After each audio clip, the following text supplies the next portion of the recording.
I think it's important to recognize that these differences are different depending on countries and their specific cultures. Not in terms of the ethics. I think the ethics are similar, but in terms of what other factors we have to consider.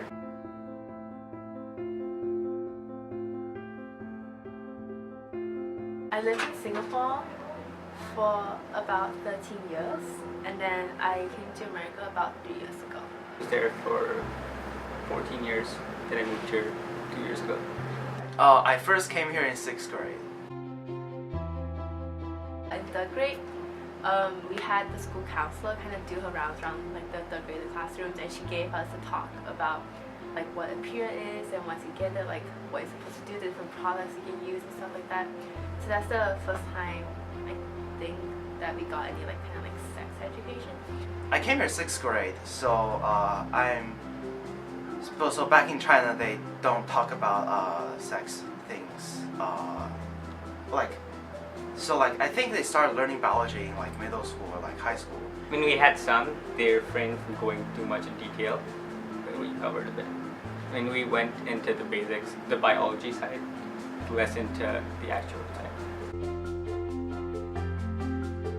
Compared to sex ed in Singapore, where they don't really talk about like STDs, they kind of just talk about like what sex is and like what organs are involved in it.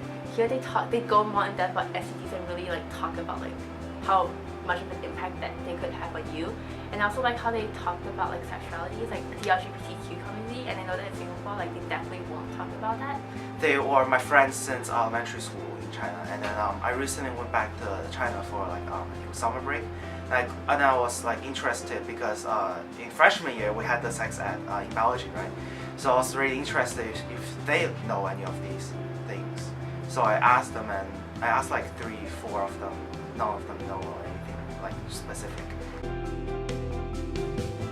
I think like before I came here, I never really thought about like any of like abortion in this country. I didn't really think a lot about it. But then once I came here and I got exposed to more of this type of like, issues, and I got more educated on it, like I feel like it's definitely better now to know about like these options, like for your own sake.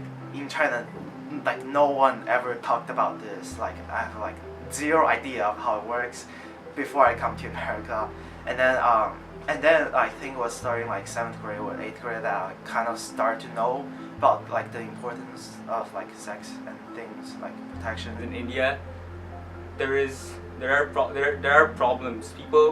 People do abortions not for good reasons, not for choice, but for fear of having female children. So I think the criteria is different here. So here the focus is primarily on choice versus life, and I think my views haven't changed. I'm pretty sure there are like definitely like organizations that like help with like young kids, but I don't think they have like I don't think they do like as large like advertisement as like here in America, because at least I didn't know any I don't know any in China right now. I think I've heard of like a hotline that girls could call like if they were like sexually assaulted, and from that they like got pregnant. I don't think that's definitely not like a huge organization dedicated to justice like Planned Parenthood in America. I think what most people do is that they would just go to the hospital and talk to like a general practitioner over there if they wanted to get like an abortion or something. Hundreds of years ago, parents choose to kill female fetuses over male because males give more money to the family. So in India, there's a specific stigma associated with abortion, but I mean it is legal specifically for cases when there's rape or other forms of abuse, I think. When I was born, there was this one-child policy in China, right? Because the government will think that their population is too big, so like they will try to control the population, right? So many of the parents they have to like only have one child. So I guess like during that time, like a lot of the parents they have to like abort, like do abortion, or else they have to pay like a really large amount of fines. Like in Singapore, we're more focused on like Asian, specifically like Chinese culture, because that's most of our demographic. And from what I've heard, like getting an abortion or just having a miscarriage in any way is kind of don't really want to they don't like talking about it. The part of India where I lived and most of modern India, the stigma is gone. People are comfortable talking about it. Like the culture there is definitely more conservative compared to like America. So it might also be like I said, like people don't really like to talk about it.